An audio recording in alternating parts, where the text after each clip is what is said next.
Ya, Anda kembali menyaksikan Profit CNBC Indonesia. Dialog akan masih kita lanjutkan bersama dengan Wakil Sekretaris Jenderal 2 Kakeslab, sekaligus Market Access Lead Boston Scientific Indonesia, Ibu Reski Meidayanti. Ibu Reski, terima kasih banyak masih bersama kami. Kita masih berbicara mengenai isu-isu yang menarik dibicarakan terkait dengan Kakeslab dan juga produsen alat kesehatan dan juga distributor alat kesehatan di Indonesia. Karena seringkali Ibu pelaku usaha ini mengeluhkan soal regulasi, soal proses perizinan. Apakah ini juga isu yang relevan gitu di pelaku produsen dan distributor alkes di Indonesia? Seperti apa keadaan yang ada di lapangan? Oke.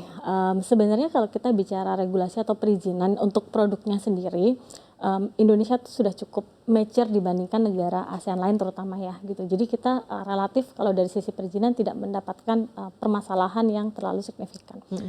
Di beberapa hal lain yang mungkin kita suka menghadapi masalah itu terutama produsen dalam negeri itu memang tadi ya, kalau memang diwajibkan TKDN, kita untuk proses sertifikasi TKDN sendiri kita melihat implementasinya ini masih ada banyak kesimpang siuran gitu. Jadi secara teknis ada banyak perbedaan parameter dan lain sebagainya. Kemudian kita melihat biaya sertifikasi TKDN ini mahal sekali gitu. Jadi kadang-kadang kita untuk produk-produk yang memang punya tipe banyak, kemudian dia setelah berinovasi itu punya beberapa macam, itu keperluan untuk sertifikasi TKDN itu menjadi mahal gitu. Dan sertifikasi TKDN ini masa berlakunya hanya 2-3 tahun kalau tidak salah gitu, sehingga pada saat mereka mau berinovasi lagi gitu kan, mereka butuh sertifikasi lagi, sedangkan biaya yang juga tidak murah gitu untuk saat ini gitu. Tapi untuk dari sisi perizinan produk kami rasa sudah banyak disupport dan kami rasa tidak terlalu banyak ada masalah gitu. Di era digital dan AI ini, Bu Reski, seperti apa? Apakah pelaku industri alkes di Indonesia sudah cukup siap menurut Anda dari sisi inovasi teknologi? Let's say kalau di Boston sendiri, gitu ya, di perusahaan Anda, seperti apa sih adopsi dari AI dan teknologi dalam pengembangan alkes yang ada? Iya, memang AI dan teknologi ini sesuatu yang kita sudah tidak bisa hindari ya. Secara global kita sudah ke arah sana gitu. Dan di beberapa produk kita sendiri, saya rasa sama dengan banyak multinational company lain juga kita mulai memang menyelipkan fitur AI ini di produk-produk kita. Tentu tujuannya tadi yang sudah sempat disampaikan untuk meningkatkan akurasi, mempercepat proses diagnosa, kemudian treatment ke pasien gitu ya, dan untuk meningkatkan presisi dari alat itu sendiri gitu. Mungkin sebagai contoh, kalau kita punya alat intravascular imaging yang tadinya setelah alat itu mengcapture image apa sih yang terjadi di dalam pembuluh darah manusia, dokter biasanya harus menganalisa sendiri. Dia harus menganalisa sendiri, oh ini karakter plaknya seperti apa, treatment yang harus dilakukan seperti apa. Nah, sekarang dengan adanya fitur AI ini bisa membantu dokter, dia akan mendapatkan rekomendasi. Oke, karakter plaknya ini di-assess sendiri oleh si AI gitu ya, sehingga memberi informasi ke dokter, oh karakter plaknya seperti ini, rekomendasi treatmentnya, urut-urutannya akan seperti apa. Nah, itu tentu membuat dokter akan lebih cepat dan presisi dalam melakukan treatment ke pasien gitu. Itu contoh salah satu, dan saya rasa di banyak produk alkes lainnya sekarang teknologi AI itu memang sudah mulai masuk gitu di dalamnya. Diterapkan ya, dan memiliki dampak positif tentunya? Tentu, kami rasa pada saat kita bicara layanan kesehatan, tentu yang dicari kan pada saat kita bicara efisiensi, efektivitas layanan kesehatan itu kan di mana cepat, presisi, akurat gitu kan. Itu yang selalu dicari lah gitu. Nah, dengan adanya AI ini bisa membantu dokter untuk mempercepat proses tadi assessment bagaimana sebenarnya treatment yang diperlukan ke pasien, kemudian akurasinya juga. Nah itu tentu itu sangat membantu dokter. Tetap kita harus sebagai keputusan akhir dari satu treatment itu tetap dokter lah ya. Kita nggak bisa 100% berpaku pada si AI-nya atau teknologinya tentu. Nah tapi itu akan membantu dokter tadi mempercepat proses dan memastikan akurasinya. Tentu itu sangat penting gitu untuk baik. Sekarang dari segi mungkin grant, financing, ini juga menarik untuk dilihat, salah satu unsur yang begitu penting dalam perkembangan produk dan alkes di Indonesia gitu ya Bu Reski tentunya. Baru-baru saja kan kita mendengar nih berita bahwa USAID itu kerjasamanya ditangguhkan gitu ya.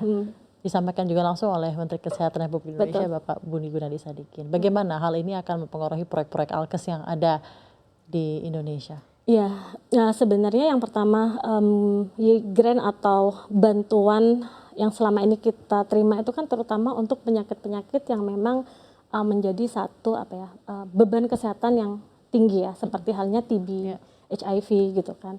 Nah, justru pada saat ini kami posisinya adalah menunggu bagaimana sebenarnya arah kebijakan pemerintah. Apakah dengan ditariknya bantuan dari USA. salah satunya USA tadi, pemerintah rencananya apa? Apakah pemerintah akan berkolaborasi dengan negara lain untuk mencari sumber pembiayaan alternatif baru, pendanaan. betul? Atau pemerintah punya komitmen sendiri nih gitu ya? Oke, kita akan membiayai sendiri deh gitu. Kita akan mengalokasikan sebagian dana APBN untuk mensupport itu. Nah, tentu kami sangat menunggu bagaimana sebenarnya arah kebijakannya pemerintah nanti. Sudah ada tanggapan tersendiri dan juga Saat arahan ini ke depannya? sampai hari ini kami belum menerima informasi Oke. itu sih. Tapi dari sudut pandang Anda selaku Wasekjen Gakes Lab 2, apakah justru ada potensi sumber pendanaan alternatif untuk mendukung industri alkes nasional? Sebenarnya sudah ada banyak diskusi secara makroekonomi ya. Ada beberapa diskusi memang ada alokasi pendanaan tambahan untuk kesehatan yang akan diambil dari sokongan komunitas-komunitas lain gitu ya, seperti pajak dan lain sebagainya gitu. Tapi kita belum tahu realisasinya seperti apa nanti dari Kementerian Keuangan.